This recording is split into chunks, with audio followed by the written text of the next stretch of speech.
আসসালামু আলাইকুম। আজকে আসলাম আমাদের সরিষা খেতে। সরিষা ফুল দেখুন, এই সরিষা ফুল দিয়ে শীতের দিনে সরিষা ফুল কত সুন্দর দেখুন। এই সরিষা দিয়ে আমরা সরিষা তেল খাই।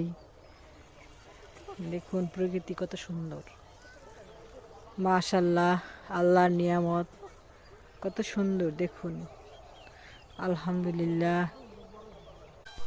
এই তো দেখুন ধনিয়া ফুল কত সুন্দর, সরিষা ক্ষেতের ভিতর ধনিয়া ফুল। এই তো সরিষা, এই সরিষা একটু বড় হয়ে গেছে।